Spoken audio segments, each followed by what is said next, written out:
Something's telling you not to post this, and I don't know why. Yeah, it's not fear. It's something. It's not anger. It's not despair. It's not resentment. It's a sign. Are we going? We're going. Should we start with Holy Week? Hello, Mateo. Hey, Johnny. Should we start with Holy Week? Or did you have some notes that you wanted to go off of? You led it last time. You had the questions. I thought they were perfect.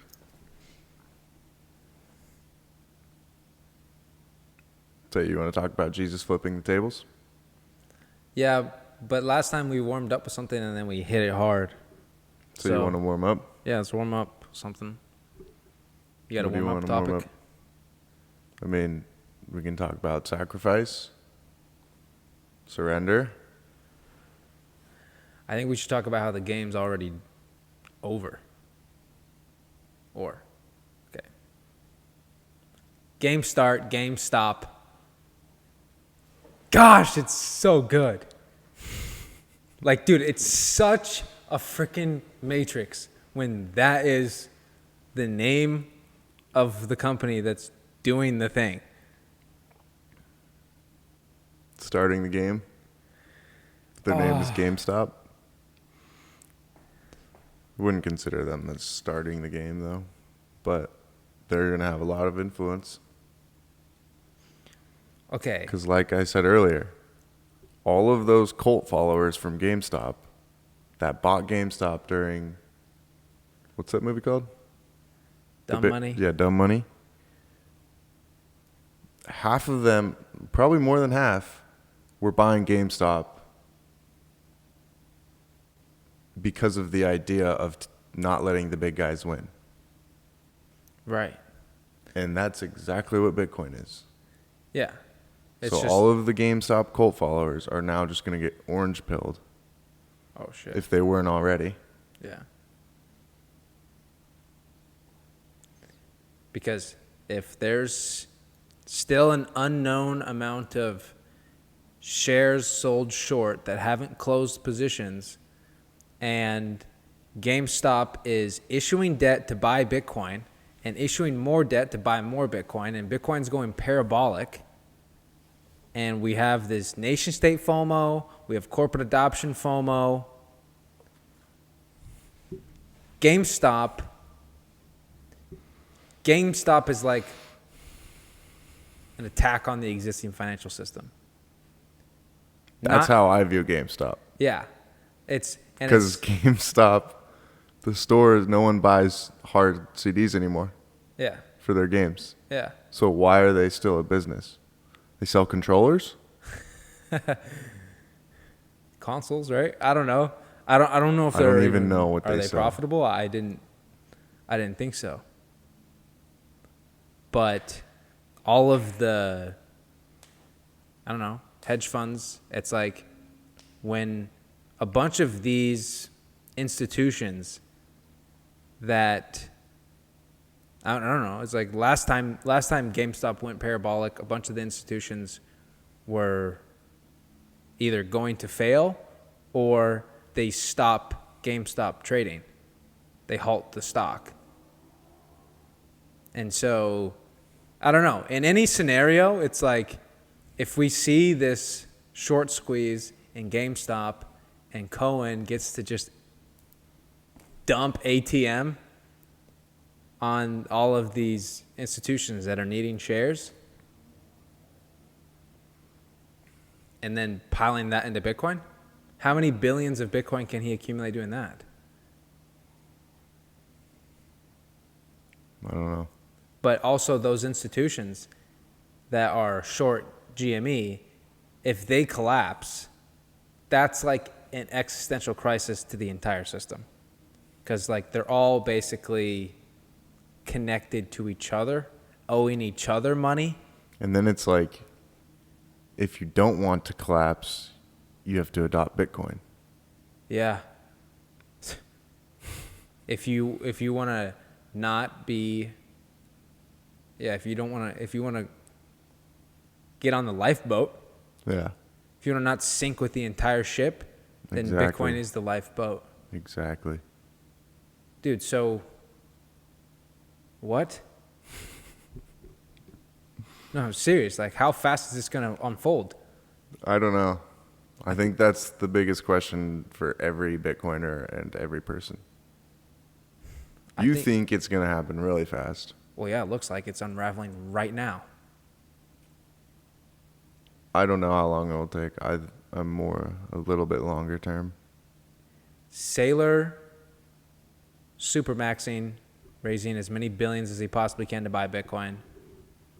GME short squeeze supermaxing convertible notes, raising as much money as they can to buy Bitcoin. Then the U.S. government, Strategic Bitcoin Reserve, buying 1 million Bitcoin. Yeah. The one thing that I think these people that know what's going on and in power to do stuff about it, they're thinking about how much pain is going to be caused by it. The people that aren't on the right side of the disruption. That's why I think they're going to at least try to slow it down. I don't think there's anything that anybody can do. It's just game theory at this point. You can't slow it down because you're not in control of it. Nobody's in control. It's the black hole. They can do things just like stuff like misinformation and just like delay it. Yeah, they've been doing that for the whole existence of Bitcoin. Yeah, that's what I mean. But in terms of a game theory perspective, it's play or lose. And if everybody wants to play because they don't want to lose. Well, yeah, and it's just like up for the individual to decide, and it's no longer having someone with more power decide for you. Yeah, it's God's decision now. It's in God's hands. Because there's no mind that can control Bitcoin.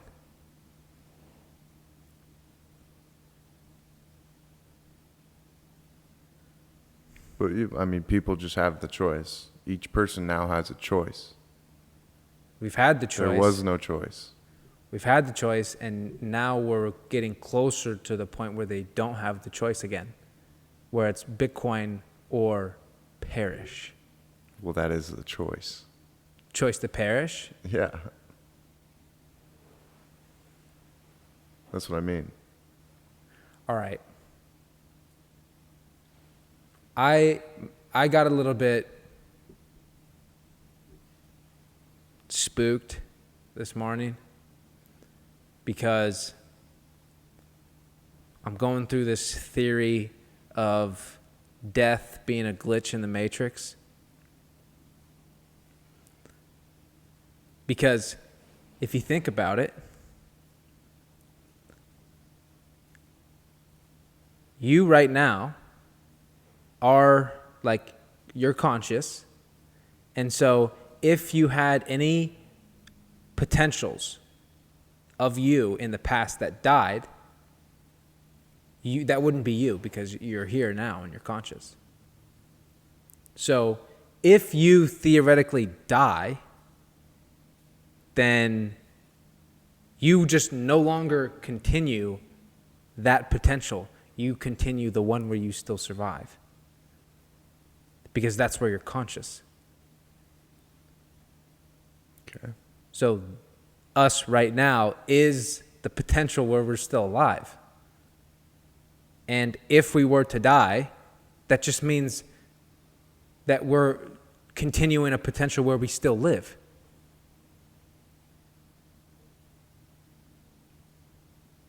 Like we're infinite eternal beings. Yeah.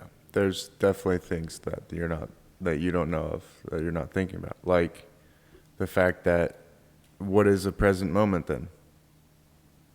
You're thinking about other realities, but you're in this one reality right now. Uh-huh. Yeah. So what does it mean for that reality? This reality is that I'm alive and conscious. Yeah, but you're saying when you die, you're just going to live on through a different reality, That's not, through a or, different multiverse. yeah, I'm saying because that's where my consciousness is still alive. I'm only perceiving. I could argue that once that reality, you die in that reality, then every reality also dies and you start a new multi-dimension. I have no clue, and I don't think you do either. That is a clue. I'm not saying I have the full conclusion. Death is, if you think about it, your heart stops every second. So you die every second. And then it turns back on.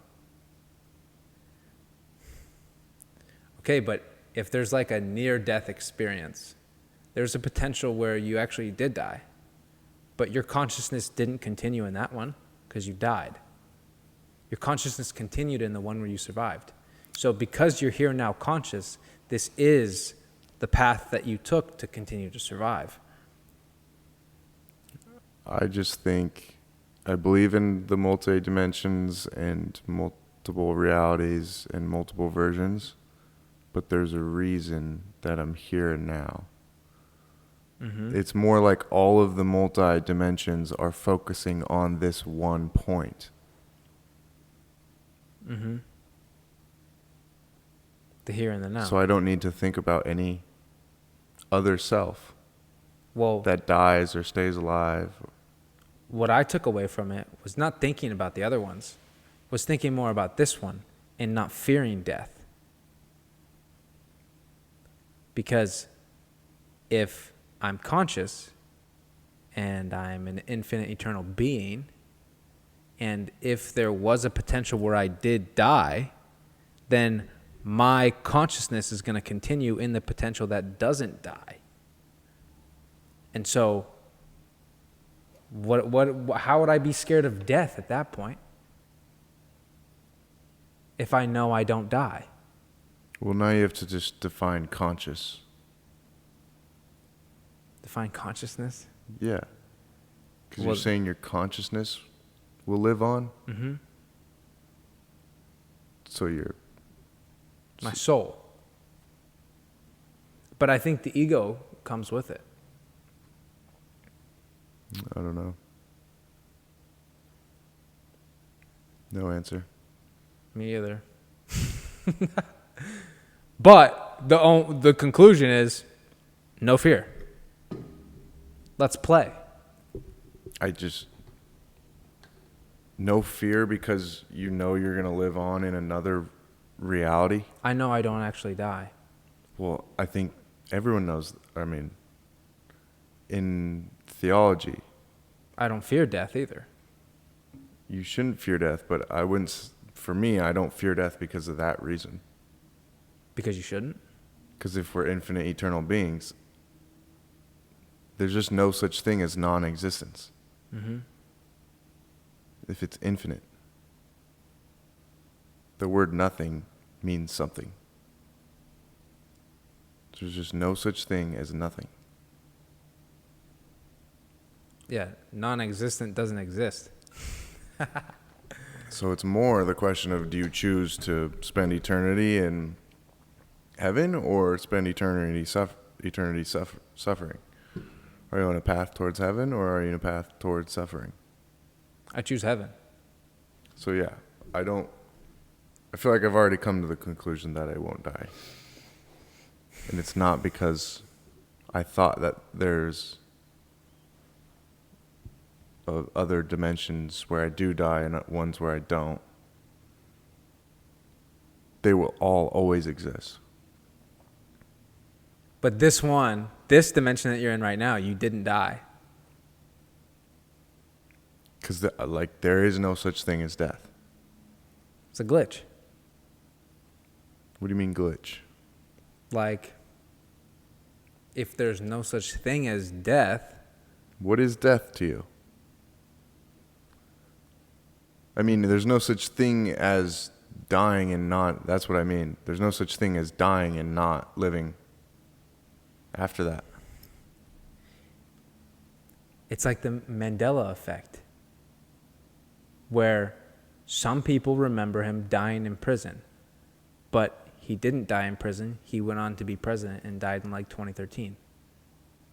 So it's like people remembering a different history because they came from different dimensions that intersect and have a different memory of the past. How does that have to do with death? Because somebody in one dimension that died and then moved to the dimension that continued their existence would remember a previous existence. But if that version of them died and then they moved to and shifted to the dimension where they continued their consciousness, then they would remember the past of a different dimension and be in a dimension where it has a different past. How do you know they would remember it? I don't. But people remember different things. You think Mandela remembered dying? No, people remembered Mandela dying, and he actually was president. I don't know which nation, but he was president and then died in 2013. But people remember him dying in like 2007 in prison. I don't know. Weird. Or it could be completely made up. A reality that they made people believe.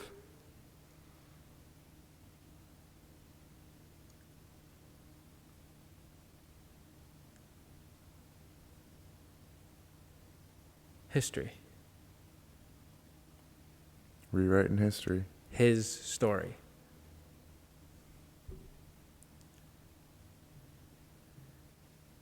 That our memory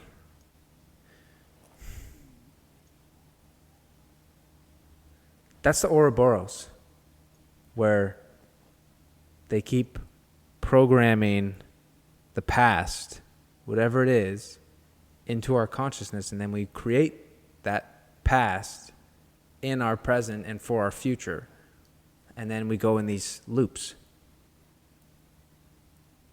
because we're being fed a narrative, a story, and we're creating it. I don't think it's a loop. I think it's a spiral. What do you call it? The Fibonacci, never ending. What do you call that shape? A Fibonacci? spiral? Fibonacci spiral? Yeah. The one that keeps getting bigger or smaller? Yeah. Yeah, that's more it, because it's not like we're living the same exact history or same exact loop.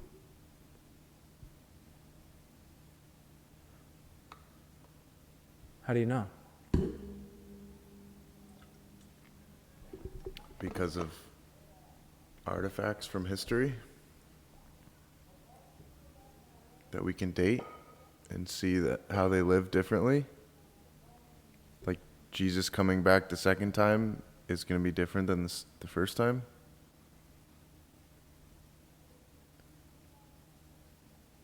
So But they're similar. That's why I don't think it's a So it's not exactly the same. exact loop. Okay, it's not exactly the same.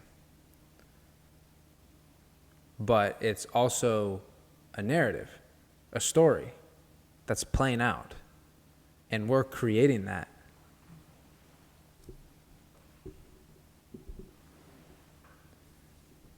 I think it's because it's the best story.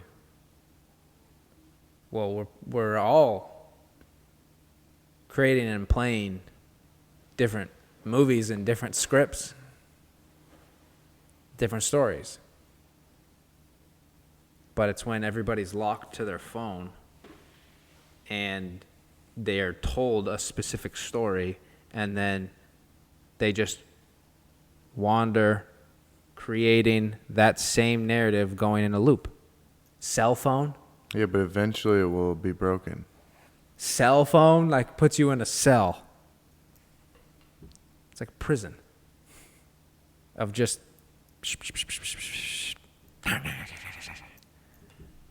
What about the fact that it's actually a cellular phone? Cellular? Cells in your body. It's part of your body? I don't know. You come up with cell and then relate it to a prison. I can come up with anything and relate it to anything. Sure. But it is like a prison when everybody is glued to their phone and they're being told what reality to believe, what reality to create, and then they go on brainlessly doing it. In that way, yeah, it's a prison. Mm-hmm. But it also interconnects the whole world and creates a network of communication that provides real value. Yeah. And if it's connecting the whole world to create a specific reality, then it's even stronger. Like your cells connect to each other to create a bigger being. Uh-huh. And so it's really important. What story are you creating? What story do you believe in? And that's like the NPC. But the fact that it's decentralized.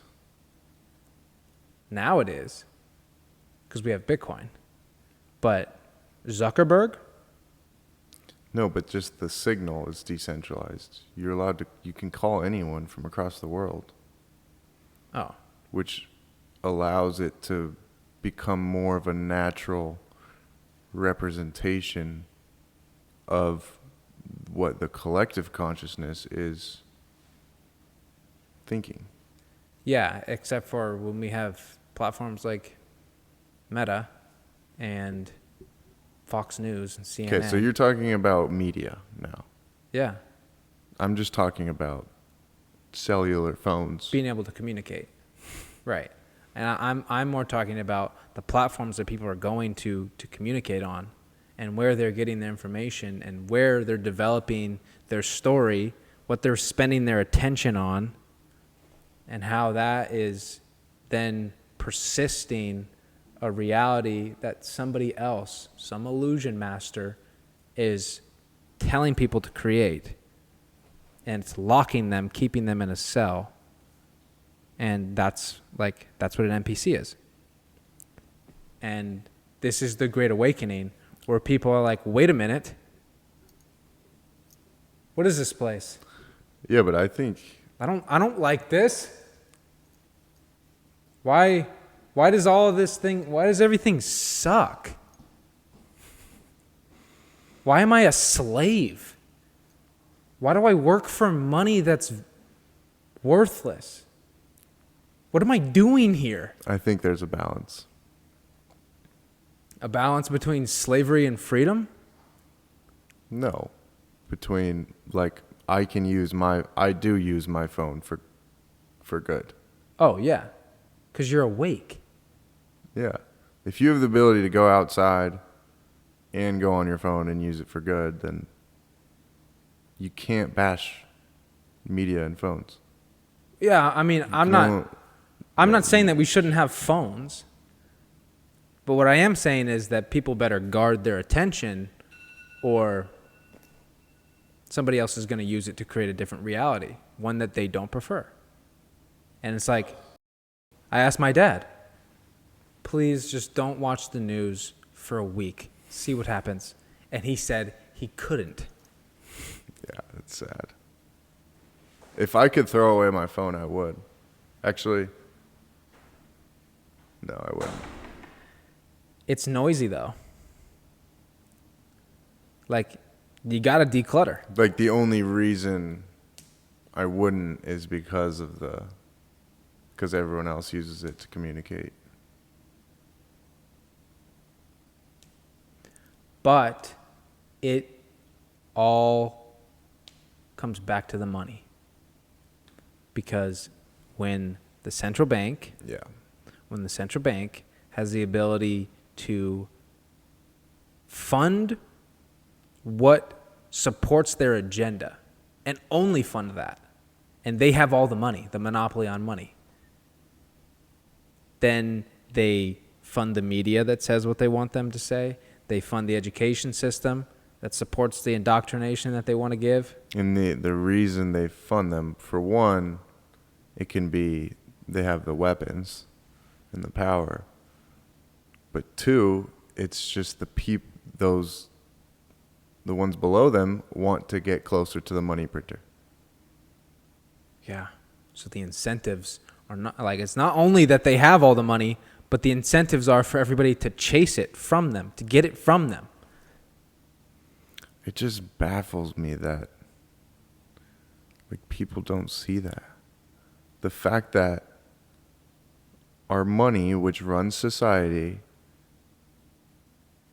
is built on some of a higher person stealing money from a lower person. And like that's the reason we have economic classes and social classes. And we just think that's normal. It's like when you build the money on supremacy, then that's what's reflected in everything in the world. But it's it's the mind. Yeah, and just the fact that people think like this is a left versus right issue. This is politics.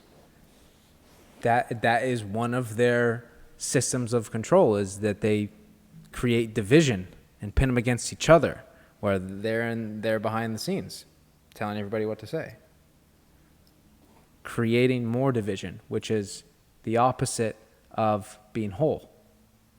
It's moving us away from God. Mm-hmm. And that is why Jesus was so explicit about the dangers of money. Wasn't saying that money in and of itself is evil.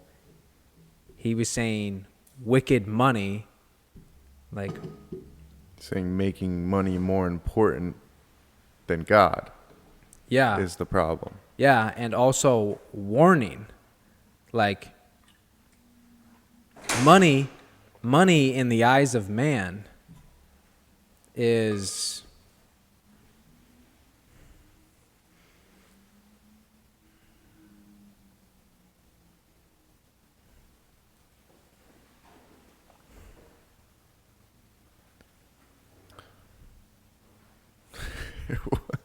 I just glitched. I mean, I think about this almost every day, is that we don't actually know what money is. And like that's the whole reason Robert Breedlove created his podcast. Is What Does Money Show?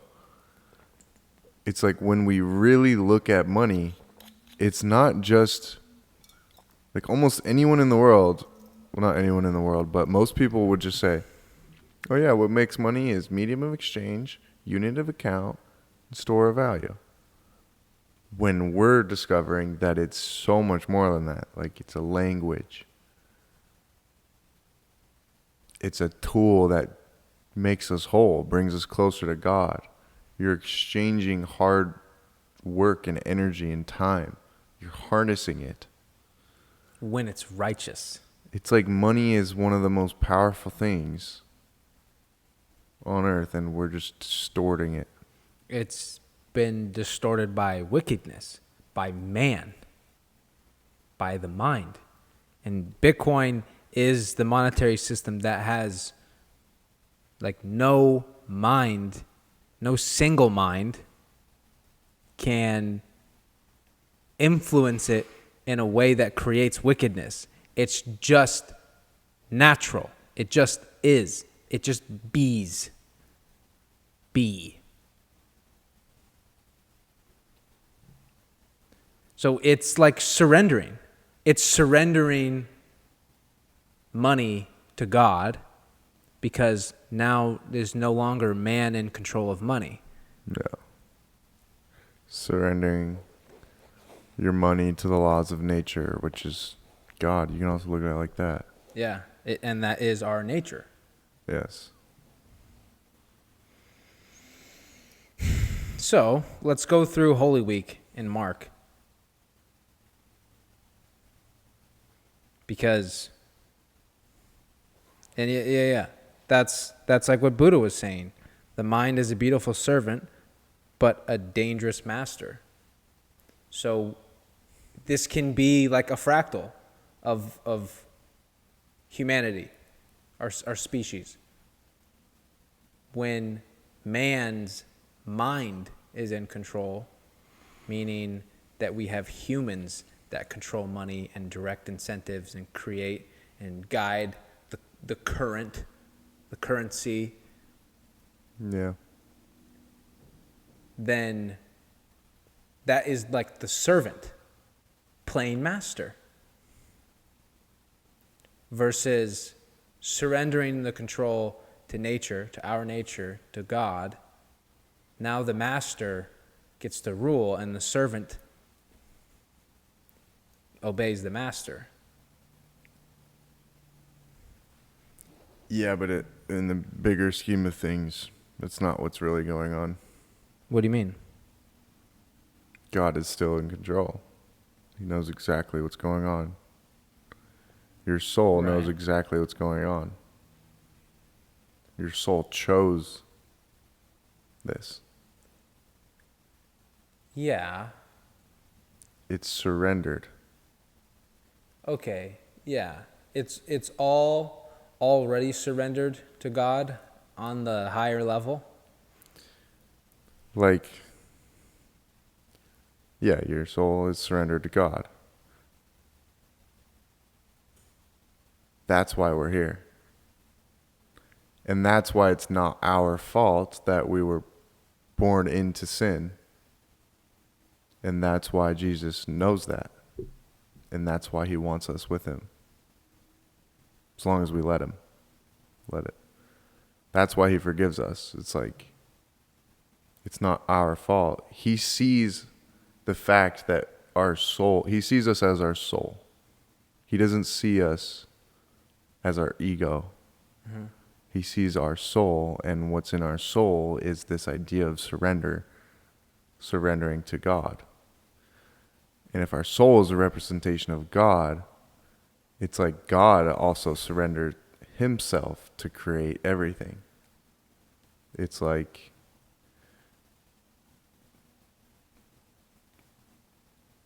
God split himself into many to learn how to love himself. Mm-hmm. Like he had to sacrifice himself to learn how to love himself.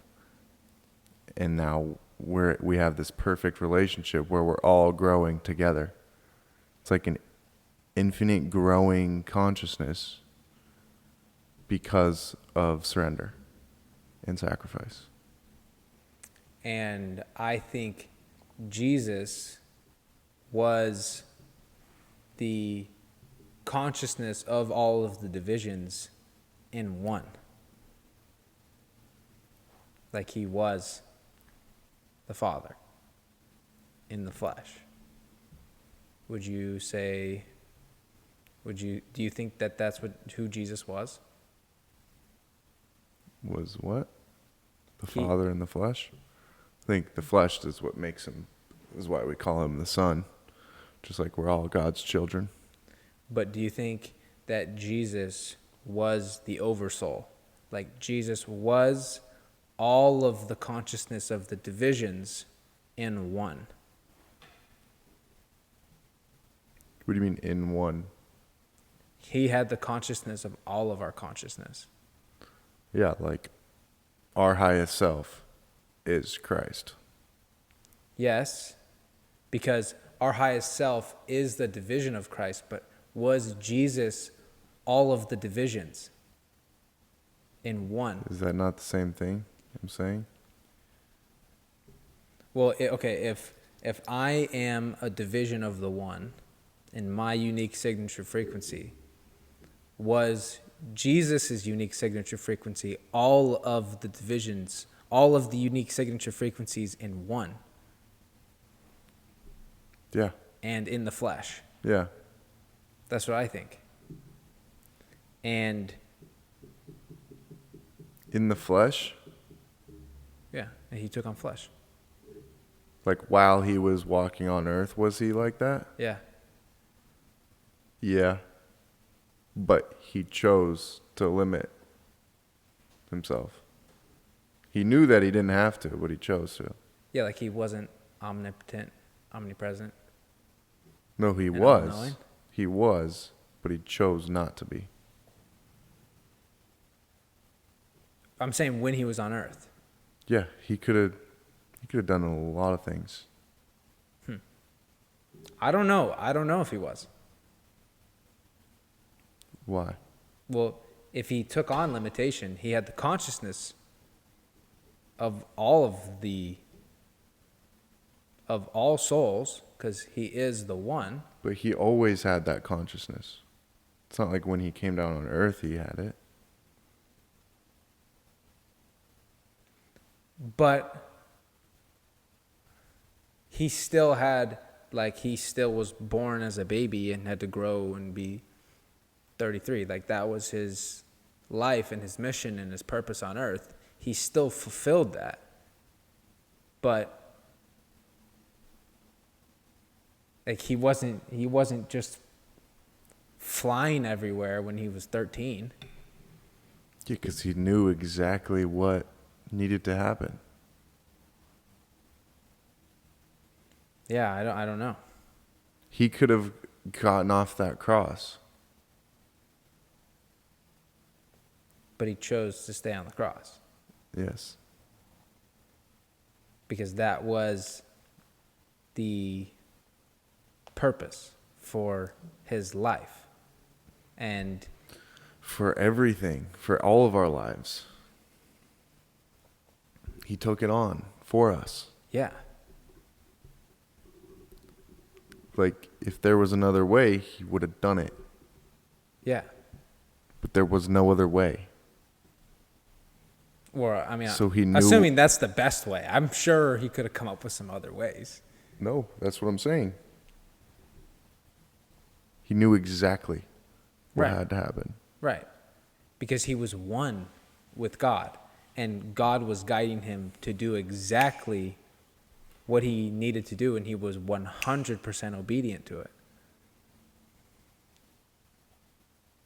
I think.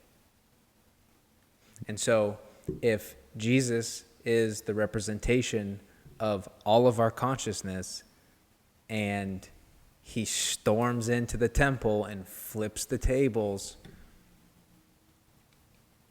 that is what all of our consciousness is doing right now, with the money changers being the Fed and Bitcoin being a tool that we're all using to flip the table. Yes.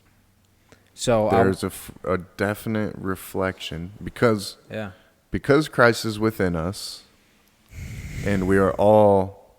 I mean, I noticed the world awakening to that Christ is within us. So it's only natural that what Christ lived out on earth is somehow connected to us right now, and that's collectively what's happening to us. Right, so then that leads me back to the story part, where we're living a story, and it's based on where we're putting our attention is creating the story of our lives, our reality, and because we are focused on Christ, which is who and what we all actually are, that's the story that we get to live in. The joy, the bliss, the love, that's what we get to experience because that is our nature. That's where I go with our nature is surrendering and sacrificing for others. Mm-hmm. Because that's what Jesus told us and showed us and did, and he is us. Yes. Yeah. So, I want to go through Holy Week when he chased out the money changers. The day before he reached the temple, he was hungry and seeing a fig tree afar off having leaves. He came, if haply he might find anything thereon. And when he came to it, he found nothing but leaves, for the time of figs was not yet. And Jesus answered and said to it, No man eat fruit of thee thereafter forever. And the disciples heard it. So I think he's foreshadowing what he was going to do the next day when he goes into the temple and flips the tables. Because like the fig tree bearing no fruit, the money changers are disguised as fruit bearers, but really they're just extracting fruit. Right. They're not producing. They're not producing any fruit. They're only taking. And it has something to do with, well, just continue. Well, I mean, I was just going to say, Matthew 7:20 is, therefore by their fruits ye shall know them. By people's actions is like the main thing I get from that. Mm-hmm. It's like everyone can look like a fig tree, but are they actually acting like a fig tree? But also in terms of like being of service to others. Because when I'm being of service to others, like I'm creating fruit for others to actually reap. Yeah, Like, that I'm would, bearing fruit. that would be an action. Mm-hmm. And then It's like, but like that's like the biggest thing is I know that everyone has the heart to do those things, but are they actually doing it? Like everyone has that heart. because it is us. Yes. And they come to Jerusalem, and Jesus went into the temple and began to cast out them that sold and bought in the temple, and overthrew the tables of the money changers, and the seats of them that sold doves, and would not suffer that any man should carry any vessel through the temple. And he taught, saying unto them, Is it not written, My house shall be called of all nations the house of prayer? But ye have made it a den of thieves. So, yeah, it's not only that the money changers are disguising as fruit bearers, but they are actually stealing. Yeah. That's like money. It's disguised as this thing, but it's. Man, I don't know. And so when he says, My house shall be called of all nations the house of prayer, my house, meaning like a dwelling place for God. And if God dwells in everything, the all is all and the all is in all, then these are all fractals of the temple, of Jesus' house. The body is a temple, church is a temple, earth as a collective kingdom can be a temple. Yeah, I mean, Or God's house, I'll his go into dwelling place. like literally an atom is a temple. It's a body. Something exists in that thing. Your cells are temple. It's infinitely scalable. Uh-huh. And they're all dwelling places of God. And So like it's happening down to the cellular level. It's happening in all multi-dimensions, in all. yeah, that's mind-blowing that it's infinitely scalable in both directions. In all directions. All directions. In infinite directions. Yeah. Shit.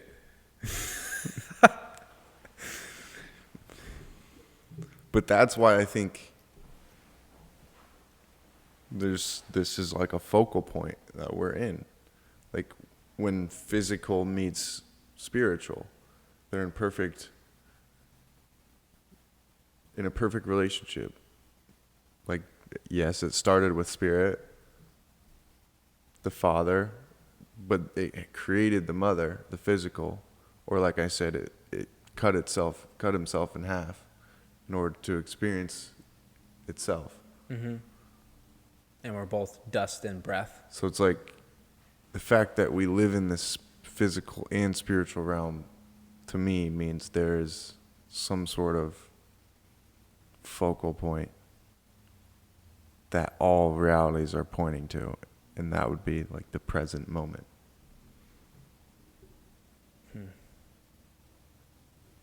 Yeah. It's like when you believe in God and you believe you're going to heaven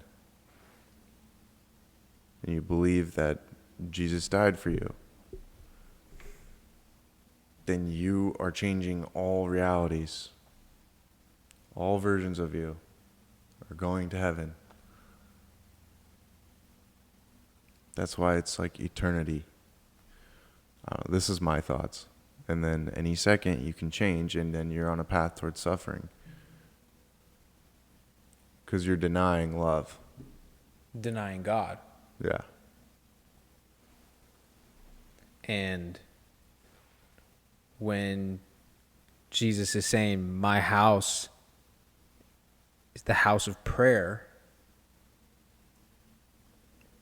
he's saying, like,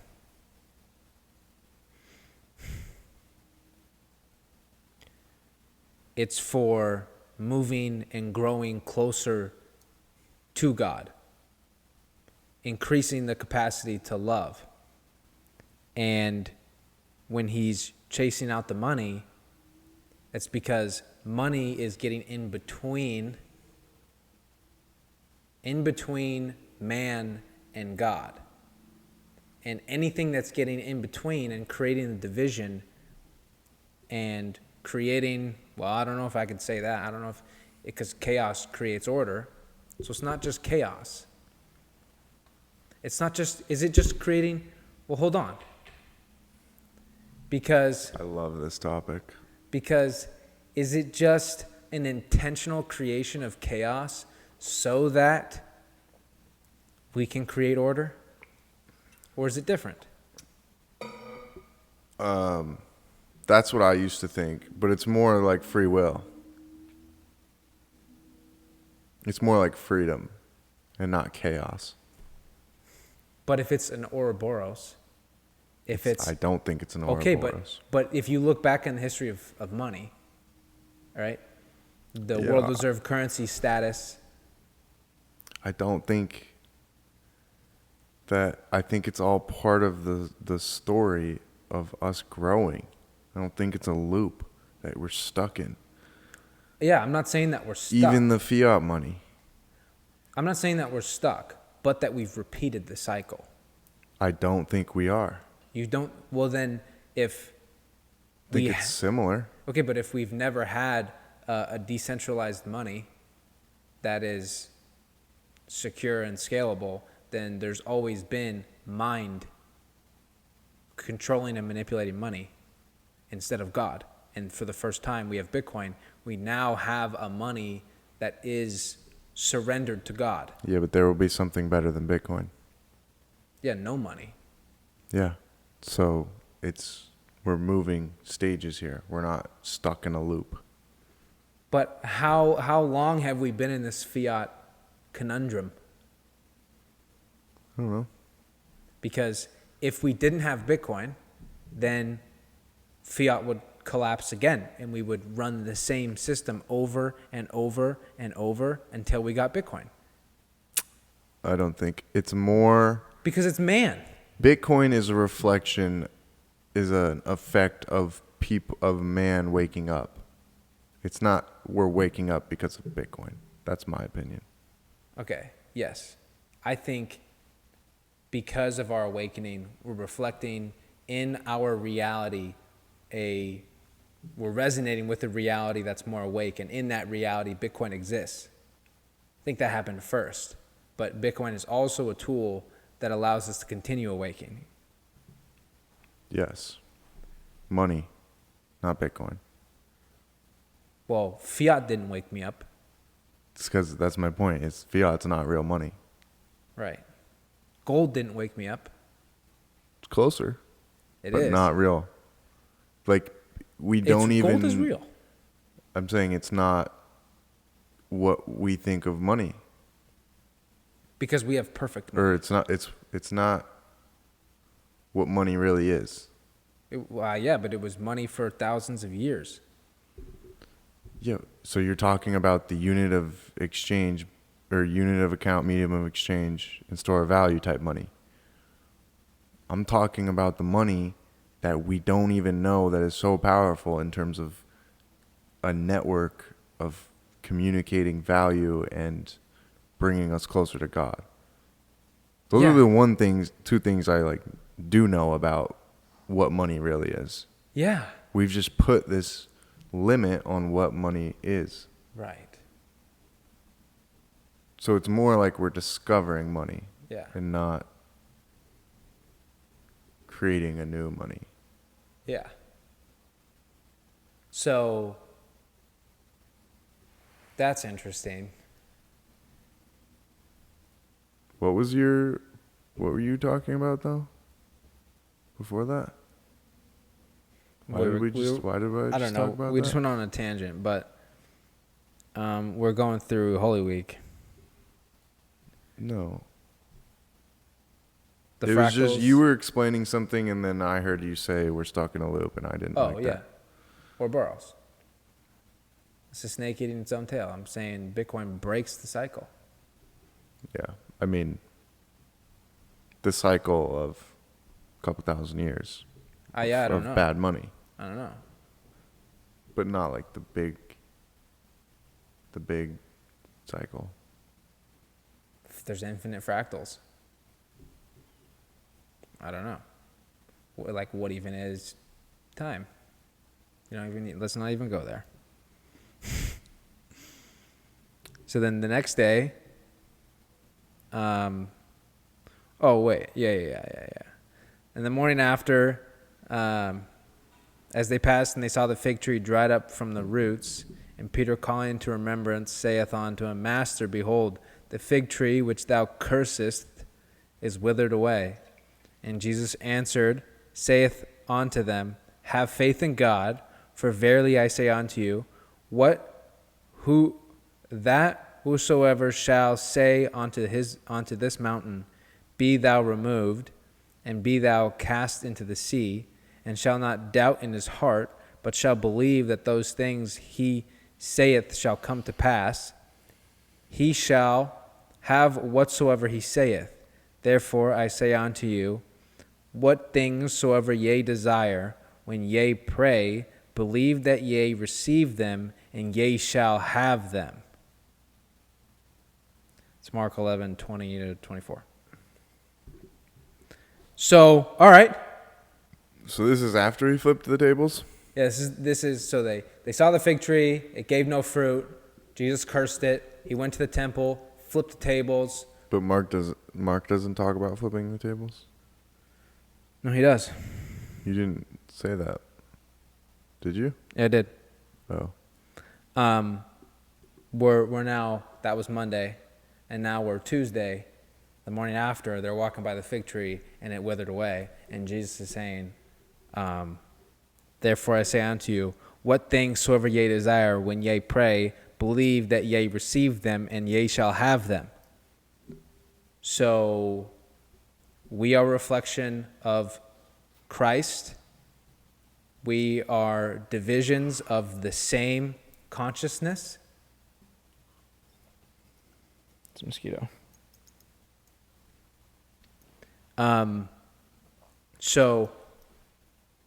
Okay.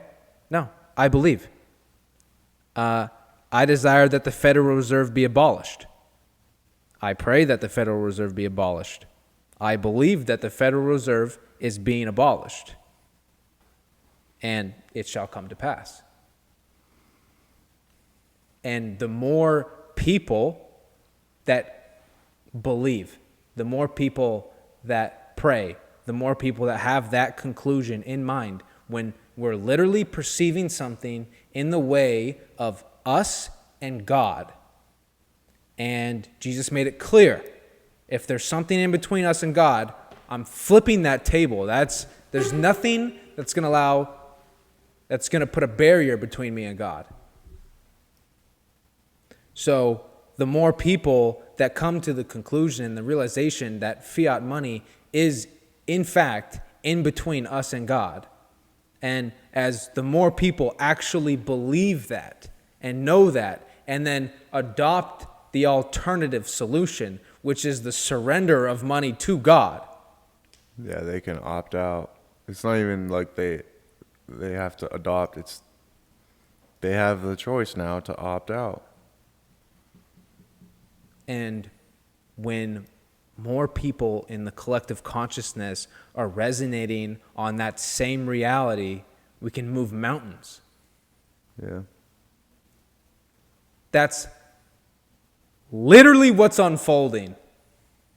Is the collective consciousness is saying, hey, you're screwing me over. Where am I? What am I doing? What do I believe? What's my reality? Wait, I'm working for something that's leading me away from God, and I'm not doing what I actually want to do, and it's not actually my purpose, and it's all a distortion, it's all an illusion. No, screw that. And this is the story. This is the story. This is our consciousness. This is who we are. Truth, that resonates above all of the illusion. And this is why we talk about these things. We're adding to the conversation and saying, look, this is the same story. Let's do the righteous thing here. At the very least, thou shalt not steal. Okay, the Federal Reserve creates money and then devalues your money and uses that money that they created out of nothing to buy the fruits that you created. And then it just trickles down to the next person doing that to the next person. Theft and false incentives and deception. Yeah. That's what I believe. And I know that will come to pass. There's nothing in my body, in my mind, in my soul that believes anything different. And so when I know that we're moving this mountain called the Federal Reserve out of our way between us and God, then what's the difference between now, a moment in time, and the moment in time where that fig tree withers away?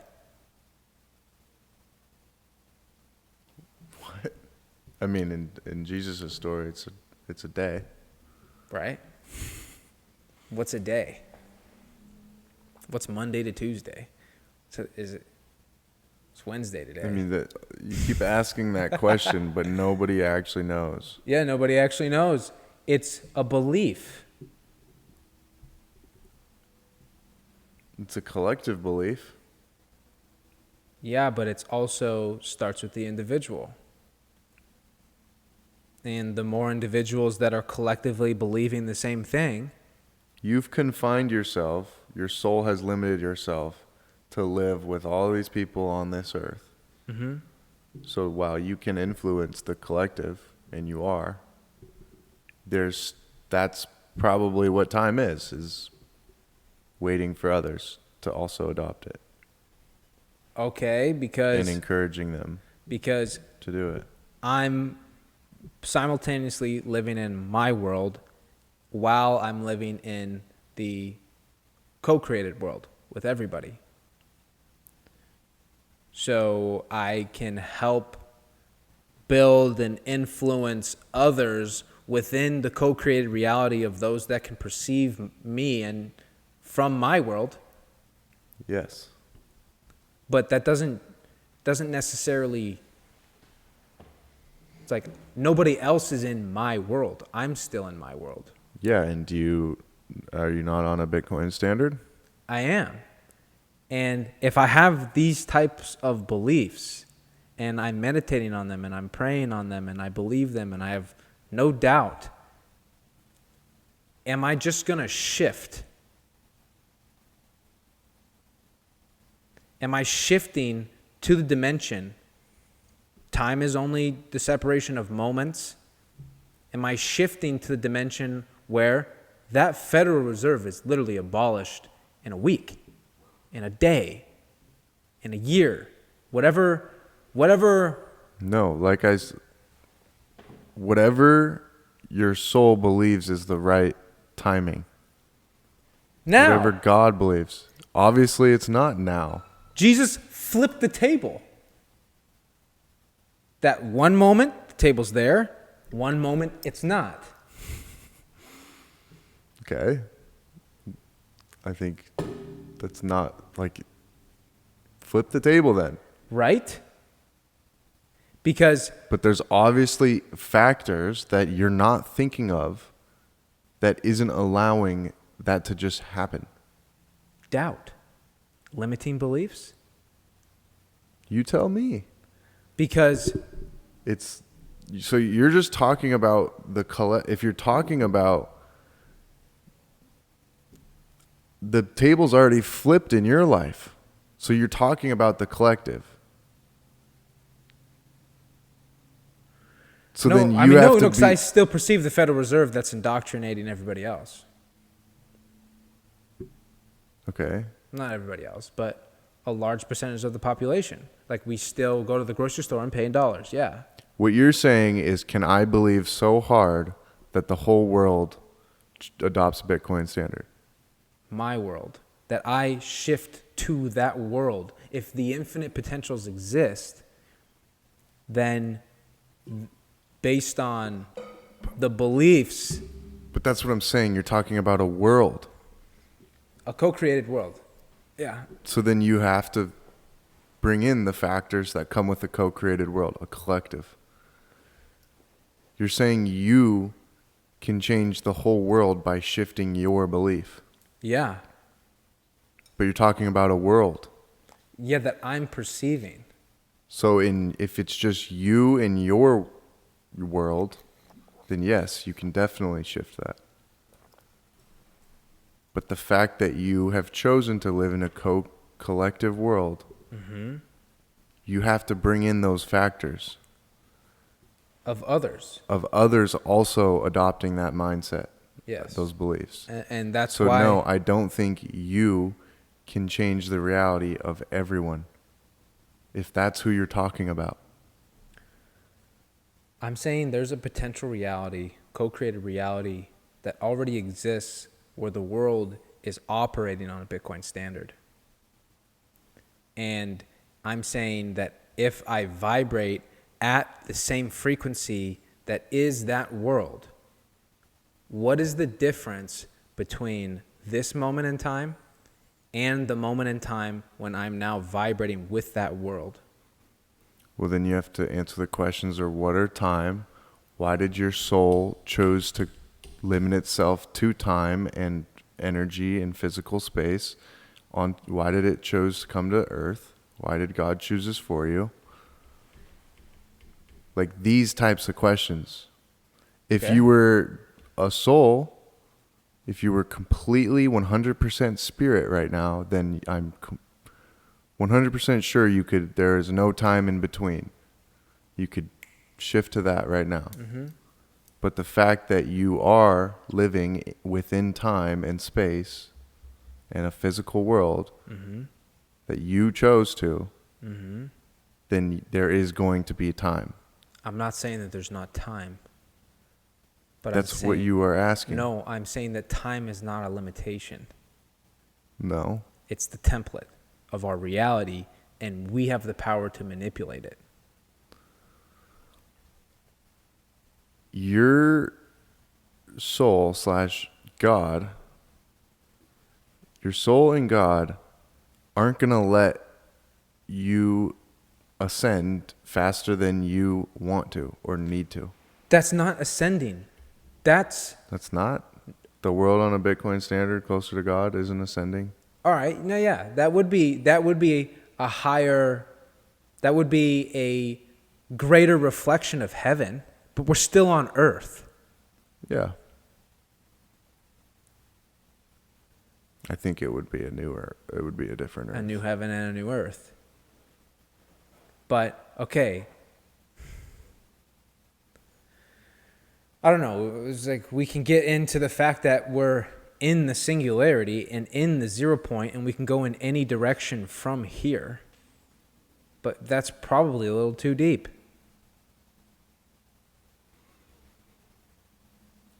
understanding why you're here and the deep questions, like I said, like why did God bring me to earth, and those types of questions are actually bringing you into a present moment, and it actually allows you to transform perfectly when you surrender to the present and you're not trying so hard to like vibrate higher. The ability to vibrate higher is living in the present moment. All right, but I'm not necessarily saying vibrating higher or lower. I'm more specifically saying vibrating with the Fed and without the Fed. The Federal Reserve, the central bank. And so I'm not even focused on that. because if the Federal Reserve is getting in the way, is creating division, creating war, theft, what is the benefit of continuing to have the Fed? No benefit. What's your point? My point is, why can't it be gone then? You tell me. And what's I don't know difference? the answer. Like if the collective consciousness, if every individual is saying, wait a minute, Yeah, no Fed. that hasn't happened yet. Okay, but if I pray and I meditate and I believe and I know it shall come to pass, then does that happen? Fed is gone. No, because there's other factors. You'd have to get everyone to believe it, or at least a majority, or That's my question. people, maybe even a small minority that's just really close to God. That's my question. So obviously I'm going to do what I can to influence the rest of the collective. But because I know and I believe and I resonate, like, is that what is a reflection of everybody else believing? No Fed? No, I mean, you believing it, is that what? If I'm resonating, like I'm creating my reality and resonating with the infinite potentials of the quantum field, and I know in my heart and every cell in my body that I want nothing to do with the Fed. I want the Fed abolished because it's getting in the way between me and God. Gone. That's what I believe. And Jesus said, therefore I say unto you, what things soever ye desire when ye pray, believe that ye receive them, and ye shall have them. Okay, I do. I desire the Federal Reserve to be abolished. I pray, I believe, and I know it shall come to pass. And so I'm saying, from me vibrating with that, being that, is that the world where everybody says, look at the Fed? The emperor wears no clothes. Gone. Is that the same? Okay. Multiple things to bring up. Mm-hmm. For one, you just believing it and vibrating it and praying it, that's like the example of the fig tree. There's no action. Are you bearing the fruit? You can say and believe these things, but are you doing it? Yes, because we're producing this podcast and I'm saying this and Exactly. we're putting it out to the collective consciousness. So that's one thing you have to... One reflection. That's one thing you have to think. You can't just vibrate and then it just happens. Because did I not vibrate and then we made this podcast? Yeah, that would be an action. I'm just letting you know. I'm reminding you of what you're actually doing, and you're not just vibrating. Vibrating is also an action. I'm talking about believing and acting. That would probably create a vibration somehow. Everything's a vibration. Yeah, everything vibrates. And the vibration that, like, my attention, my beliefs, my thoughts are preceding my vibration. All I am doing is reminding you that it is not only your belief in prayers that matter. It is your actions. It is what we are doing Yes. right now. Yes, I Okay, agree. that's I one. 100% agree with that. That's one. Two, you're focusing on abolishing the Fed. You're making it exist more. Like we said, the money flip, the whole story of Jesus flipping the money tables isn't about him flipping the money tables. What's more important is He's cleaning the the temple. lesson of him cleaning the temple. It's not about flipping money tables. That's why the Fed still exists. And like we talked about it, like everyone wants to bring up this story of like, oh, this is the one time Jesus got angry. It's like, do you really think, for one, we're missing the point if that's what the only thing we're thinking of. And that's also probably the point. That's probably why this story exists, is because it's a challenging one for us to actually. He's like, do you really think, or it's like, why are you trying to put evil on Jesus? Do you really think that's the point of the story? Put this negative, evil connotation on anger and put it on Jesus. Mm-hmm. Something that us humans, like anger is a bad thing, and we want to put it on Jesus for some reason, when more importantly, he's cleaning the temple. Mm-hmm.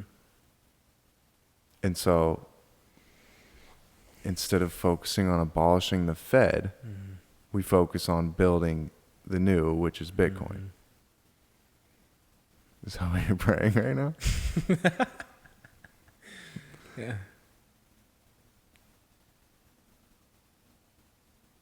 I forget. I had multiple other points.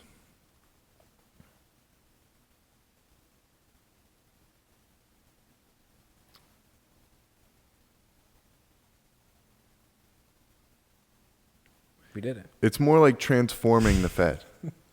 What? Dude.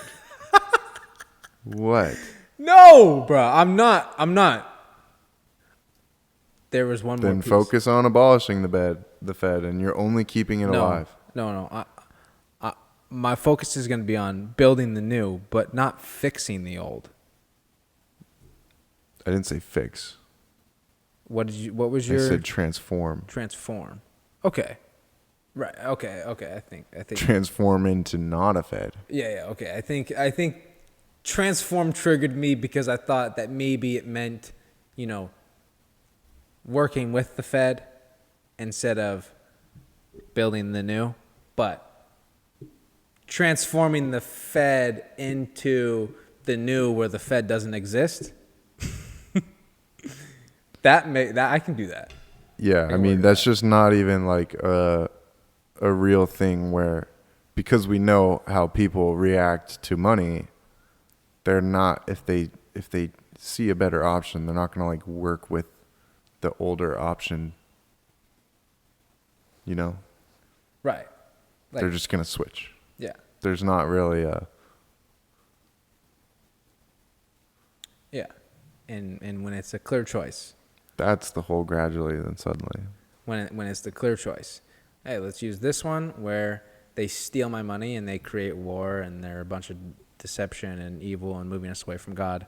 Or it's peace, love, prosperity, everybody gets richer forever. And everybody can find their unique signature frequency, express their authenticity, and live forever. But there is one more piece to the story that I would like to bring up. And it's a critical one. Wait. I do think flipping the table is an action, though. Mm-hmm. So I think Jesus is also telling us to take action. Right. Take action in building the new. In building the new. The flipping the table is a side effect. Right. Of building the new. Right.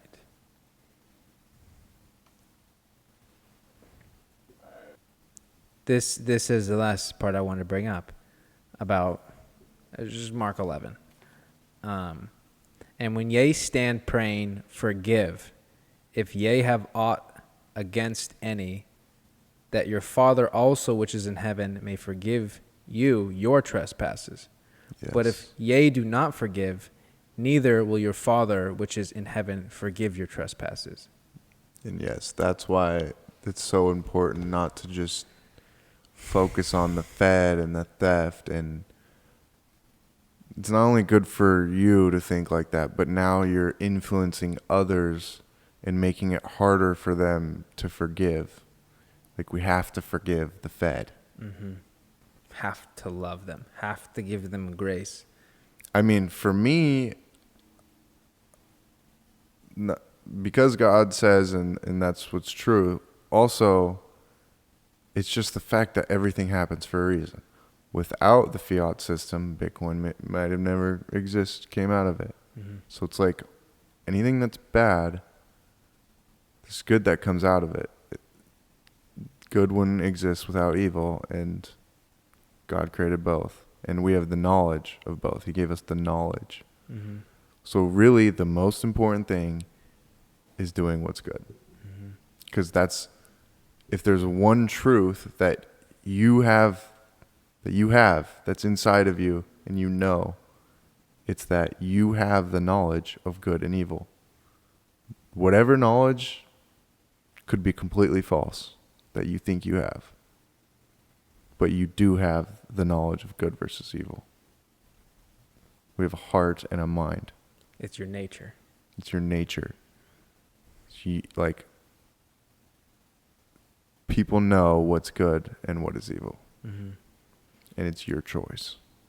And what he's also saying is, by forgiving the Fed, you are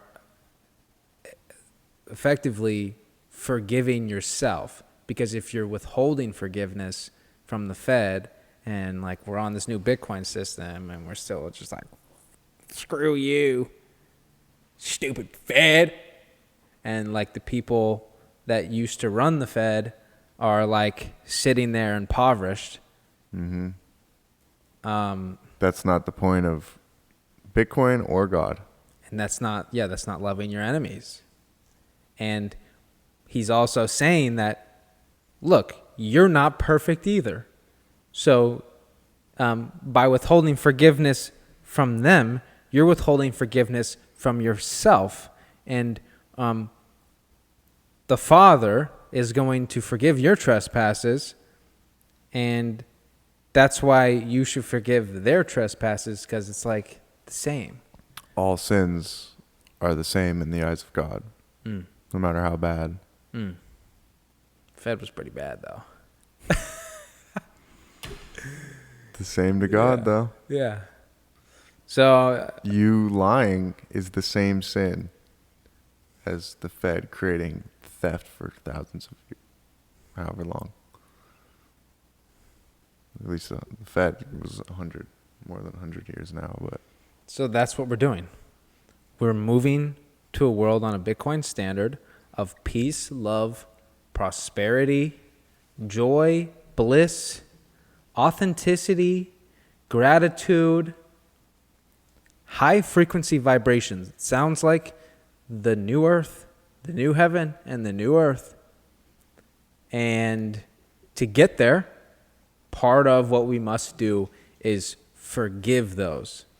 Forgive the money changers from stealing everything. Yeah. I also don't think it's intentional.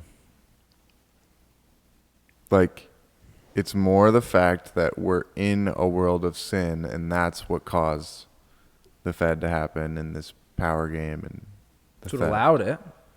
Yes. Then it was the people's choice.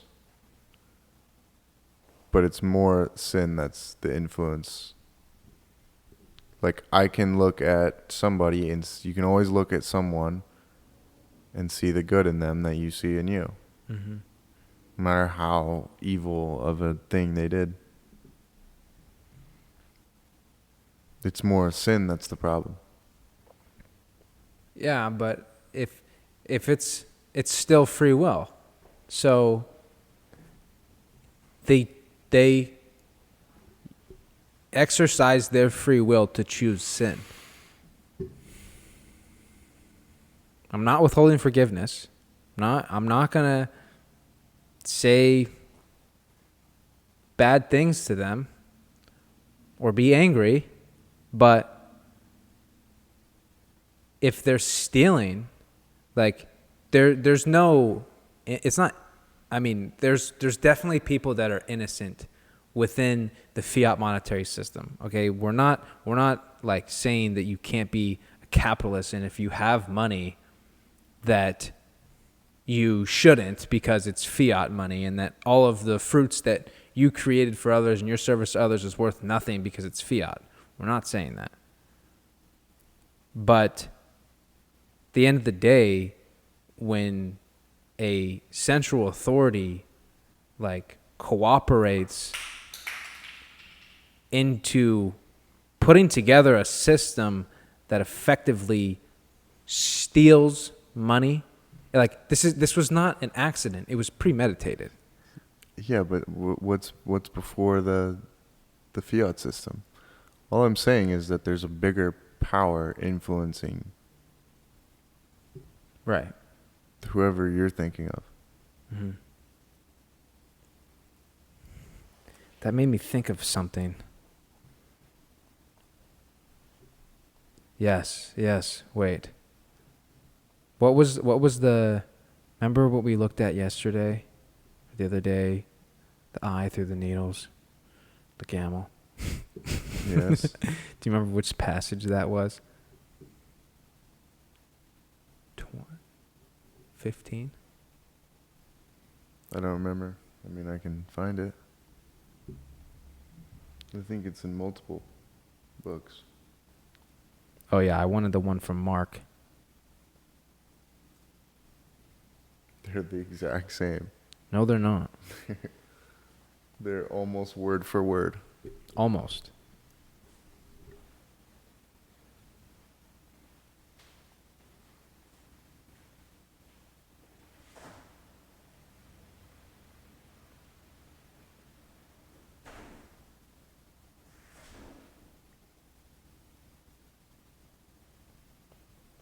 You got it?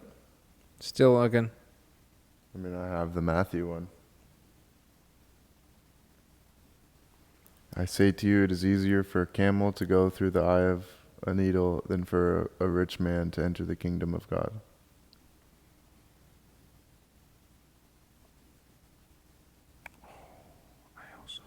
Okay, I have two.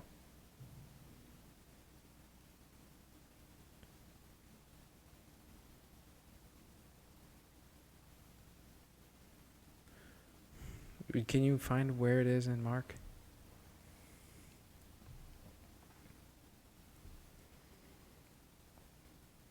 And then the second one is Caesar.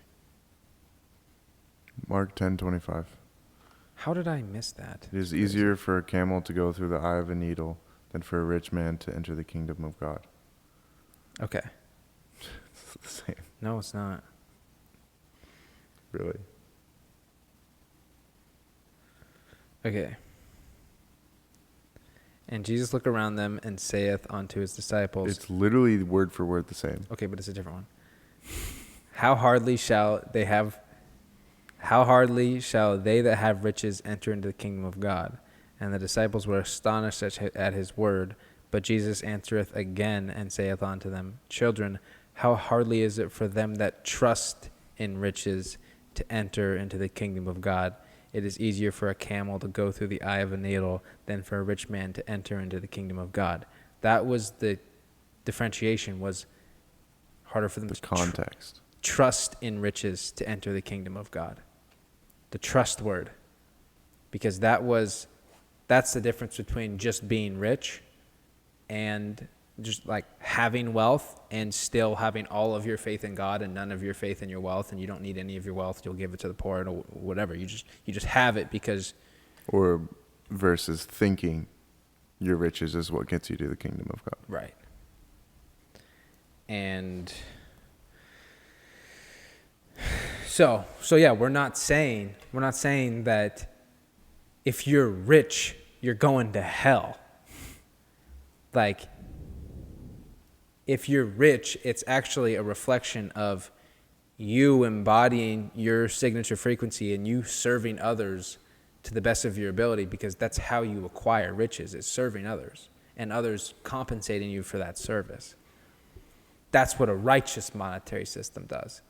And you can still serve others and acquire riches in a monetary system that's not righteous, but when the very foundation of a wicked monetary system is theft, it's like, okay, you could still be an innocent person operating on top of that system, but still. With great power comes great responsibility. Uncle Ben. It's like once you have that power, or you can look at it as money, as knowledge,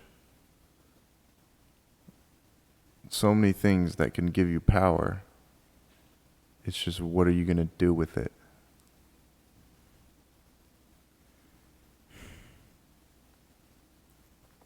Knowledge and wisdom. You could be a 33-degree Mason and mind control everybody into creating a reality that is satanic. They have knowledge and wisdom, and they just used it for evil. The last one I wanted to bring up was the show me a penny. Jesus says, show me a penny. The one about like Caesar's face on it. Because this one's a dagger. Show me a token. King James. It's in Mark somewhere.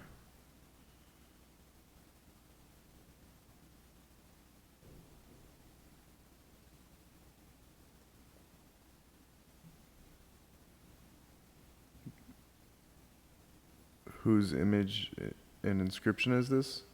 Mark 12:16? 12:16. Is that it? Sounds right. I gotta get better at finding stuff. I got it. Okay. But he, knowing their hypocrisy, said to them, Let me read the whole thing.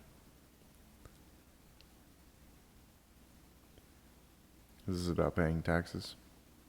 And when they were come, they say unto him, Master, we know that thou art true and carest for no man. For thou regardest not the person of men, but teachest the way of God in truth. It is lawful to give tribute to Caesar or not? Shall we give or shall we not give? But he, knowing that their hypocrisy, said unto them, Why tempt ye me? Bring me a penny, that I may see it. And they brought it, and he saith unto them, Who is this image and superscription? And they said unto him, Caesar's. And Jesus answered, said unto them, Render to Caesar the things that are Caesar's, and to God the things that are God's. And they marveled at him.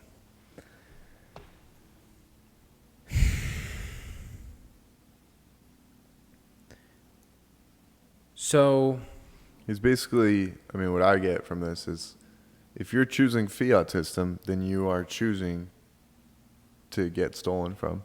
yeah. Because that's how that system works. The money will go back to those in power. Mm-hmm. And that's Caesar. Yeah, it's Caesar's. Give it to Caesar. Yeah. If he says it's his and it is his, then you have to give it to him. But when we are living and operating from a Bitcoin standard, and Caesar says, give me what is mine, and I say, I have nothing of yours, Exactly. then I no longer have to give to Caesar what is Caesar's, because I don't have anything of Caesar's. Mm-hmm. That is moving yourself to a Bitcoin standard and being self-sovereign and surrendering to God. And It's like you can't make promises you can't keep. You know?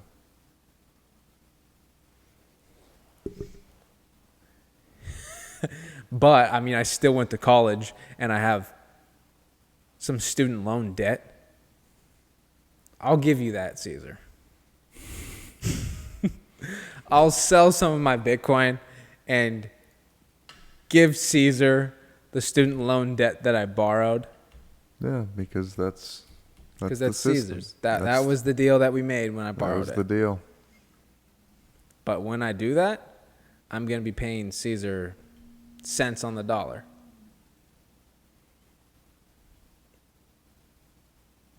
To the point where it's like, okay, if we go into a hyperinflationary scenario, which is what happens when we move to a Bitcoin standard, at what point is like 0.0001 of a Bitcoin going to be the student loan debt that I need to pay off, right?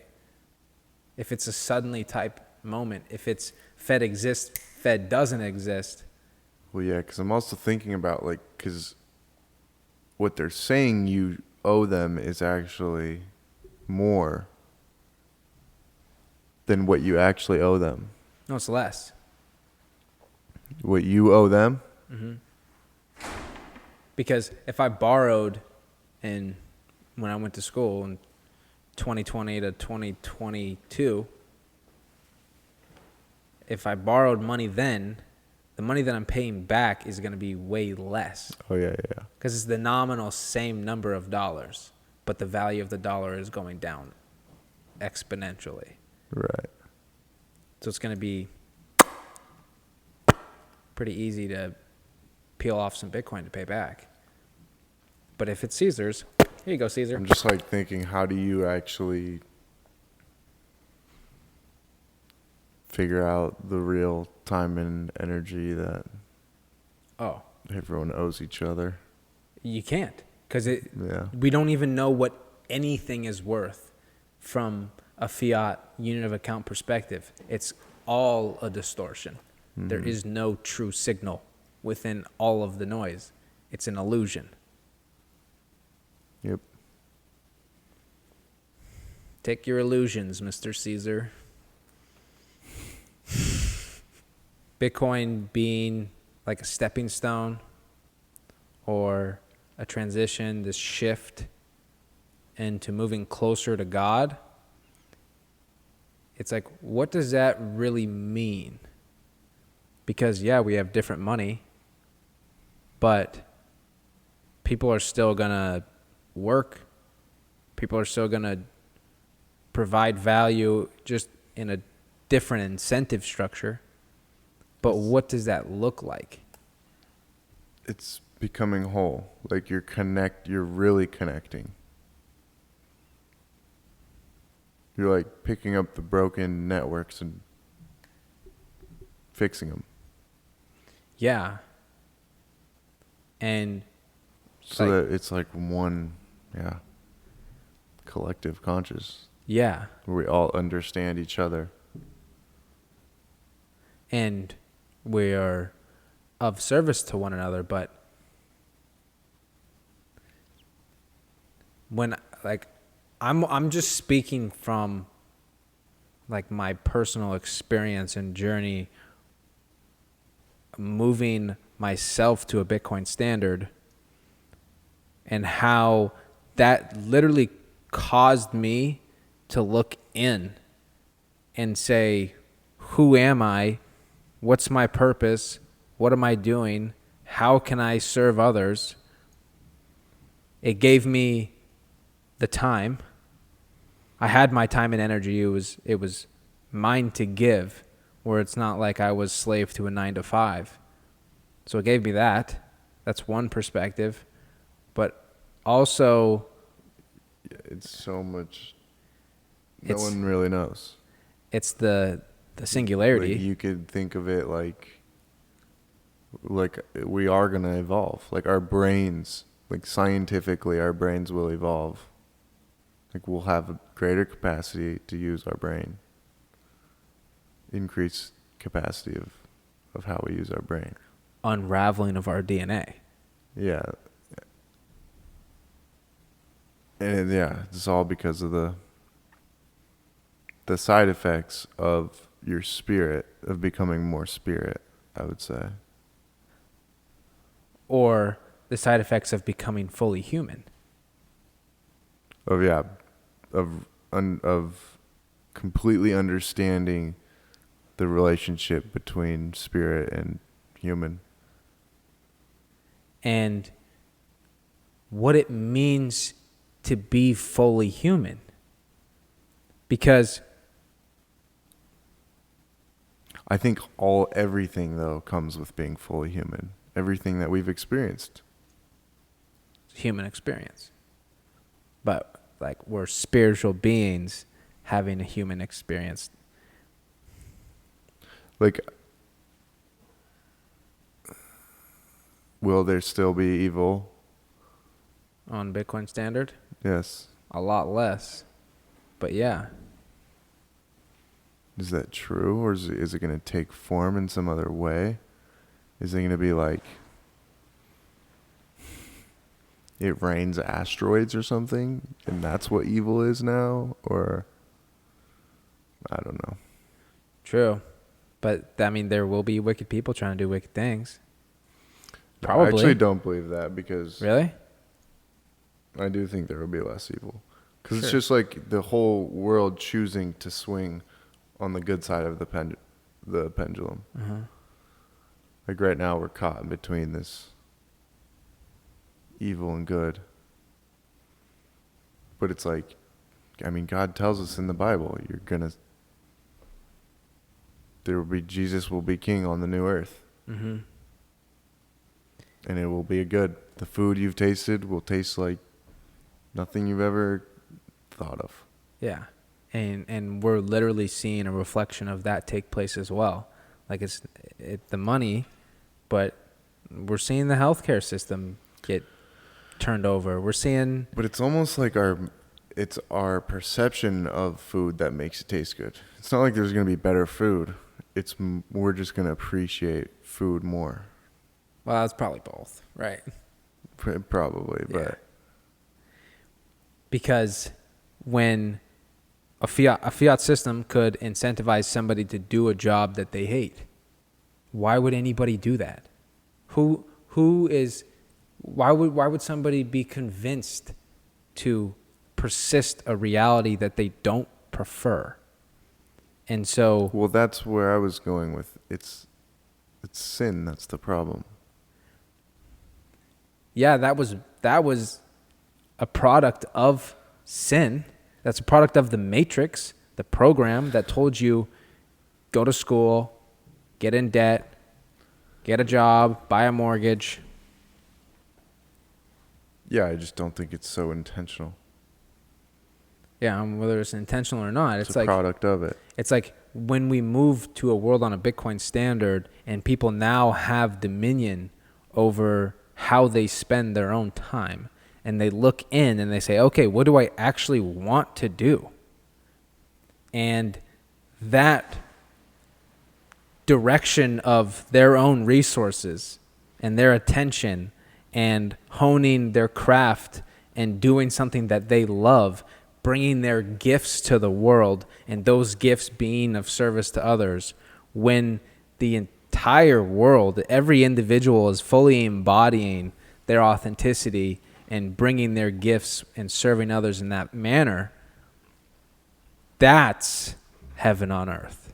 Yeah, it's like people fully understanding their purpose that their soul gave them. Mm-hmm. Like understanding it and choosing to embody it. Yes. Like nothing's keeping them from doing that. Mm-hmm. So maybe that will be the big, freedom. yeah. It's a spiritual necessity. Like that could be the new evil. Is people looking at freedom as a bad thing. Like right now we look at control as a bad thing. Pendulum swinging back and forth. Like, wait, I'm too free. I mean, that's a big question. It's like Star Wars. Is order gonna help more than everyone being free? I don't think so. Freedom and control aren't two sides of the same thing. Are they? Yeah. Okay, yeah, I guess that the pendulum has historically swung back between freedom and control. But It's almost like everything in nature. that's also why I think this is cutting the snake in half. No more Ouroboros, because this is a new system where there's never going to be a central bank again. It's just like I think the at argument least. that control, that's what it is. The argument that control creates more freedom. Oh, That doesn't work. yeah. Versus freedom actually creating control, because when you have freedom, it's all completely natural and everything's perfectly working. Every skill that somebody has, they're designated that skill and they will use that skill versus something they're not. Mm-hmm. In there, if you're always free and conscious of the choices that you're making, you're not going to choose to the one that's worse. If you have a fresh slice of pizza versus a rotten slice of pizza, and I say, which one do you want? Mm-hmm. So that is a vision. That's a dream. And I feel like the more that I can pray about it, meditate on it, see it, and embody it, and the more that the rest of the individuals making up the collective consciousness and living in our co-created reality, the more that can create that same reality, like the faster that we can all share it. Yep. So that's the goal. If you want to see change in the world, you got to be the change. Be the change. BTC. It's so perfect.